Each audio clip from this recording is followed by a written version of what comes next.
Good morning, Indie Nation. Welcome to the Call Her Justice podcast. We're your hosts, Sophie Hardy and Meghan Magoon. In today's episode, we are going to discuss a very interesting and relevant case at the moment. Bartenwerfer v. Buckley has gained a lot of public attention on the Supreme Court docket this year. Before we dive in, let's get some background info on the Supreme Court to understand where justices stand. So from least to most liberal, we have Clarence Thomas, who's the most conservative Supreme Court justice. Then we have Samuel Alito, Neil Gorsuch, Amy Coney Barrett, Brett Kavanaugh, and then our most moderate justice is Chief Justice John Roberts. And then on the liberal side, we have Elena Kagan, Ketanji Brown Jackson, who is our newest justice, and Sonia Sotomayor. Here's what we know about this case. The respondent is Kieran Buckley, and the petitioner is K.M. Bartenwerfer. In 2007, David and Kate Bartenwerfer sold and renovated and listed their home in California. Both David and Kate Bartenwerfer signed the real estate transfer disclosure statements stating that there are no defects to the property. Kate claims that she did examine the house to the best of her ability, but believed her husband when he said that there were no structural issues. However, she still signed the legal document as David's partner. So in reality, there were many structural issues with the house that led the buyer, Kieran Buckley, to sue the couple in 2008 in their district superior court. Now this is some piping hot tea. The court ended up ruling in Buckley's favor, and the couple was liable for damages to Buckley, which led them to file for bankruptcy as spouses, but their debts were to be investigated as individuals. Now, this is where the disagreement comes into play. Buckley argues that neither of their debts should be discharged, even though Kate did not have knowledge of the fraud that her husband committed. The bankruptcy code states that debts cannot be discharged if they were obtained through fraud. However, Kate argues that her debts should be discharged because she was not aware that her husband was committing fraud. The bankruptcy court agreed with Buckley that Kate's debts could not be discharged because she was in legal partnership with her now husband.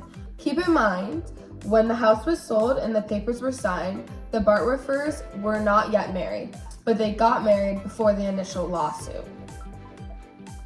So, Meghan and I both agree with what the bankruptcy court ruled, which they ruled and agreed, finding that the Bartenwerfers had intended to deceive Buckley, that Mr. Bartenwerfer had actual knowledge of the factual misrepresentations, and that Mr. Bartenwerfer's fraudulent conduct could be imputed onto Mrs. Bartenwerfer because of their partnership relationship.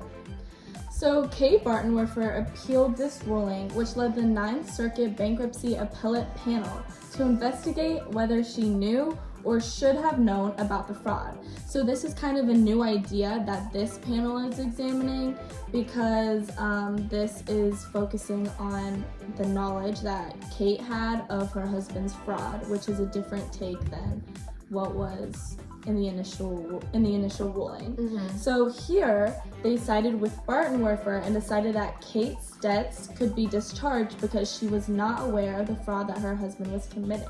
Mm-hmm.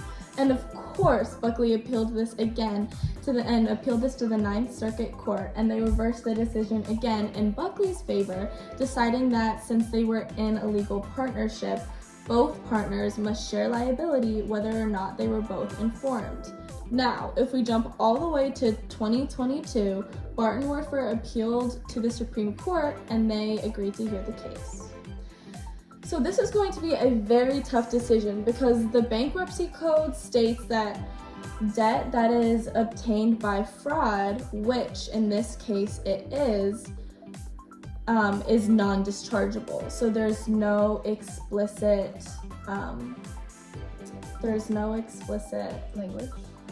language that would allow for her debt to be discharged, and basically the bankruptcy code is not really looking to be in Kate's favor. So this language is very vague, and that will help Buckley because there's really no debating whether or not this debt was obtained through fraud, even though it's not saying that it was Kate's fault for the fraud. That's not really what matters here. So the Bartenwerfers were in legal partnership, and Kate should have known. I do not predict that the Supreme Court will try to read further into the bankruptcy code when both of their debts were definitely obtained through fraud and both partners are liable. But basically the biggest hope for Bartenwerfer's argument is that as she is an individual, she did knowingly commit fraud and that the debt is not through fraud of her own. Yeah, she did not. A fraud of her own, but imputed on her through her partnership. Yes.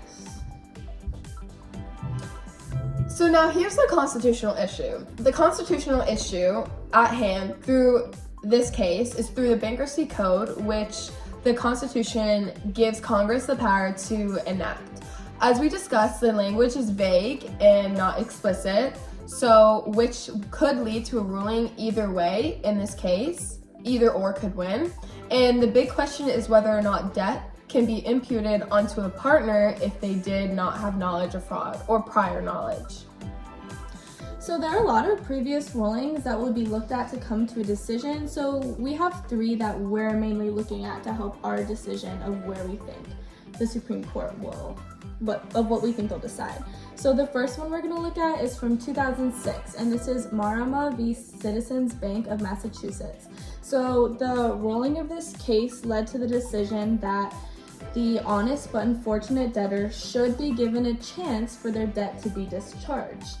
So this is a case that could help Bartenwerfer in this situation, because I think we can agree that she is the honest but unfortunate debtor if she really did not know about the fraud, which is pretty much agreed upon that she didn't know, and so she would fall into the honest but unfortunate debtor category, which could help her out. Yeah. And another case we're going to look into is the Strang versus Bradner case, and this was argued in April 13, and it was decided in May 4th of 1885. So the federal question involved was the effect of the certificate of discharge in bankruptcy. So the facts which raise the question are stated in the opinion of the court. So this case leads with lack of knowledge that cannot discharge debt that was obtained through fraud. And this case would be a court precedent, as well as citing and helping with Buckley and obtaining the debt from Bartenwerfer. So it would be helping, this case helps in showing that like Buckley should win. Yeah, because just Kate should have known, basically, is what this is saying. So she's not really gonna be let off the hook for this. And another case that we're looking at is Hillman v. Moretta.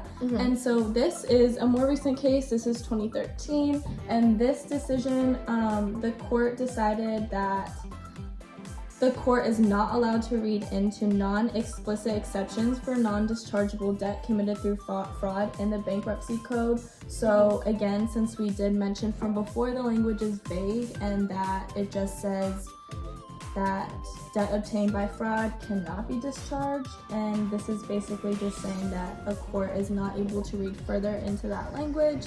So we also predict that this will help Buckley because there's no explicit exception that's going to help Bartenwerfer be discharged of her debt since she was in a legal partnership. Yeah. Okay, moving on. So our predictions. So our predictions for this case would be that we predict that all the justices will affirm the ruling from Buckley's appeal to Bartenwerfer's appeal.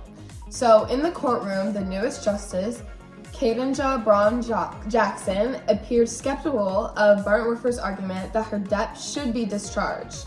But we believe that our fellow Democrats, Sonia Sotomayor and Elena Kagan, will hold Bartenwerfer accountable for her debts.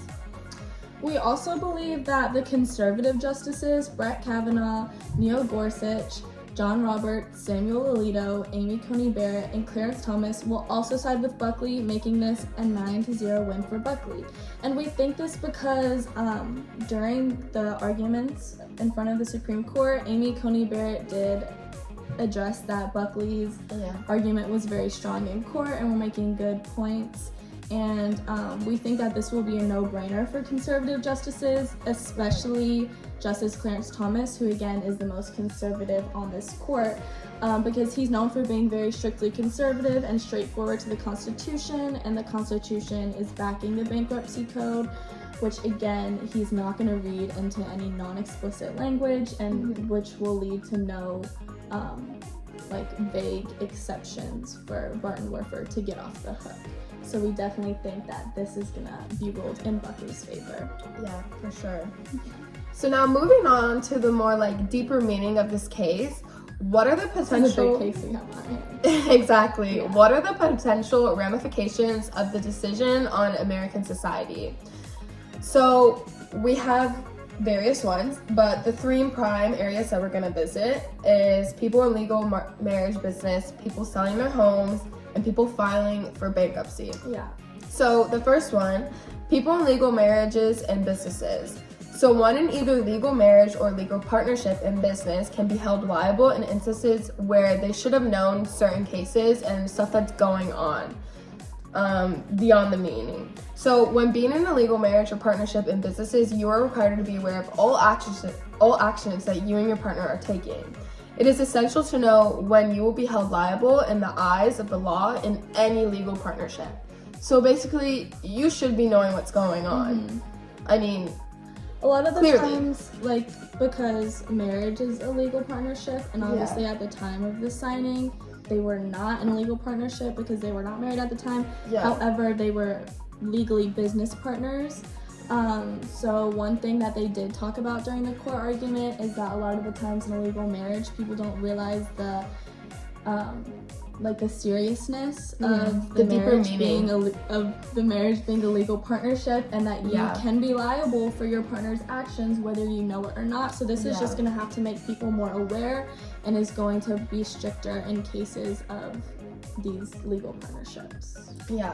And then our second area we're going to be covering is basically real estate and people selling their homes. Mm-hmm. So basically, this case going on with Bartenwerfer and Buckley would cause people to be more careful in tedious and real estate agreements. So this case showed that buyers must be very careful of people attempting to pull them into fraudulent deals in a ruling for Bartenwerfer, so that people aren't getting any funny business. They know what's going on. If this case was sided with Bartenwerfer, which again, we don't predict that will happen. We just don't think that's going to happen. Yeah. But that could be bad for people that are more likely to fall into fraud, especially in real estate agreements, which leads us into our final implication on society, which is going to be people filing for bankruptcy, but not even just that, but just people that are falling into fraud, because it has been found that older adults are impacted by fraud more than other age groups and members of society. So if the Supreme Court opens the door for debts obtained through fraud to be dischargeable, then it could make it easier for Impacts, for people that do fall into fraud to have debts discharged. Basically, since the language of the bankruptcy code does not specify whether or not a person's debt can be discharged if they didn't personally commit fraud, then it's going to hold more people accountable for damages that come from fraud, because there's not really that many explicit exceptions when it comes to fraud. Yeah. Though this is an unfortunate case, we do agree with the way we predict the Supreme Court will rule. For sure. In the end, both spouses are liable, and the bankruptcy code does not explicitly state that Kate's debt can be discharged. So we really don't know how this case is going to go, but our prediction... But we think that we do. But our predictions is that we do think that Buckley will win and that the Bartenwerfers will be charged. Yeah, we're very excited to see how this all plays out and when the ruling does come out. But this case was just recently argued, and it seemed to be fairly interesting, and it seemed that a lot of the justices were really not having it with Bartenwerfer's arguments, because at the end of the day, those legal partnerships are serious, and it's time just to take things more seriously. Exactly. So that's all the time we have today for our episode on Call Her Justice podcast. Thank you for tuning in on this episode where we discuss this very intriguing, serious case. Yes. We hope to tune in back when we get the final ruling. Yes. We are signing off now. I'm Megan Magoon. I'm Sophie Hardy. Have a wonderful evening.